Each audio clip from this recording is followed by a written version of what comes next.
Maharashtra bulletin, आपला महाराष्ट्र, आपली बातमी। सिंहस्थ कुंभमेळ्यासाठी महत्त्वाचा मानला जाणारा 65 किलोमीटर रिंग रोड प्रकल्प आता वादाचा भोवऱ्यात सापडलाय। भूसंपादनाला कमी मोबदला, अन्यायकारक दर आणि रिंग रोडचा प्रस्तावित मार्ग बदलण्याची मागणी करत शेतकऱ्यांनी आजपासून आमरण उपोषणाचे हत्यार उपसले। गेल्या अनेक दिवसांपासून विविध स्वरूपात आंदोलन करणाऱ्या शेतकऱ्यांनी प्रशासनाशी अनेक फेऱ्यांच्या चर्चा केल्या। काही दिवसांपूर्वी अधिकाऱ्यांसोबत झालेल्या बैठकीतही कोणताही ठोस तोडगा न निघाल्यानं संतप्त शेतकऱ्यांनी आता आरपारच्या लढाईचा इशारा दिलाय। आंदोलनाचे नेतृत्व करणाऱ्या करण गायकर यांनी स्पष्ट शब्दांत इशारा दिलाय।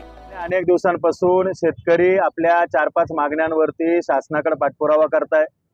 या संदर्भात आंदोलन केली, चर्चा केली, शासनाला वेळोवेळी जाग आणण्याचं काम केलं, परंतु नाशिक जिल्हाधिकारी आयुष प्रसाद हे एकदम बोगस अधिकारी या जिल्ह्याला मिळालेले आहेत। ज्या अधिकाऱ्यानं कायम शेतकऱ्यांची दिशाभूल केली। परवा मुख्यमंत्री देवेंद्र फडणवीस साहेब यांच्याकडे जी बैठक झाली, त्या बैठकीमध्ये आम्हाला सांगण्यात आलं का शेतकऱ्यांच्या दृष्टिकोनातून सकारात्मक निर्णय घेतले। 500 मीटरचा तुमचा जो काही ठंपिंगचा निर्णय होता तो रद्द केला। त्या ठिकाणी उच्चतम खरेदीचा निर्णय घेतला। शेजारच्या गावात जर त्या गावात खरेदी झाली नसेल तर शेजारच्या गावची खरेदी ग्राह्य धरण्यात यावी।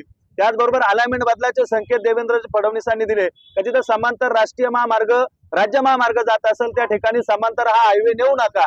तरी पण जिल्हाधिकाऱ्यांनी बैठक घेऊन त्या ठिकाणी सांगितलं की याच्यामध्ये कुठली अलाइनमेंट बदलणार नाही, कुठले रेट वाढणार नाही। याचा अर्थ हे जिल्हाधिकारी आयुष प्रसाद मुख्यमंत्र्यांपेक्षा मोठे समजतात स्वतःला, आणि म्हणून गिरीश महाजन असतील, नामदार सामंत साहेब असतील, यांनी सुद्धा वारंवार आम्हाला बैठकीचं आश्वासन दिलं। गिरीश भाऊंनी तर 3 वेळा आश्वासन दिलं, 3 वेळा मुंबईला जाण्यापासून थांबवलं, परंतु आमची कुठेही बैठक झाली नाही। यांनी परस्पर शासनाची बैठक केली, मग त्या बैठकीला शासना असताना शेतकरी प्रतिनिधी का बोलवले गेले नाही?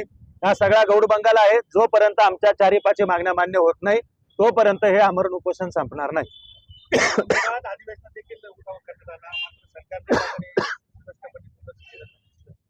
नाही, सरकारला शेतकऱ्यांची गरजच नाहीये ना।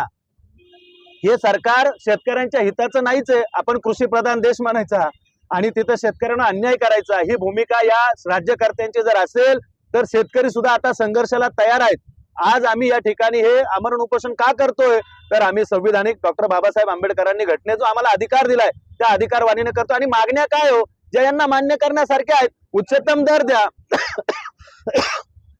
अलाइनमेंट ज्या ठिकाणी चुकीची झाली तिची बदला। त्या अलाइनमेंटच्या माध्यमातून तुम्ही बघा, अनेक बिल्डर असतील, उद्योजक असतील, राजकीय मोठे नेते असतील, यांच्या भवितव्यासाठी, यांच्या जमिनी फ्रंटला आणण्यासाठी, यांना फायदा होण्यासाठी ही जर अलाइनमेंट नेली जात असेल, अहो तुम्ही कुंभमेळ्याच्या नावाने म्हणतात का विकास करायचा आहे? अरे हे 1.5 महिन्यासाठी 2 महिन्यासाठी येणाऱ्या तुम्ही साधू संतांसाठी जर या ठिकाणी आयुष्यभराची जपलेली आई जर तुम्ही बर्बाद करणार असाल, याला कोणता विकास मानणार आहे? कुंभमेळ्याला आमचा विरोध नाहीये, जरूर कुंभमेळा व्हावा, पण तो शेतकरी हित प्राधान्य ठेवून त्या ठिकाणी शासनाने निर्णय घ्यावा। जोपर्यंत राज्याचे मुख्यमंत्री शेतकरी शिष्टमंडळ चर्चा करणार नाही, लेखी या सगळ्या मागण्या मान्य करणार नाही, तोपर्यंत हे उपोषण थांबणार नाही।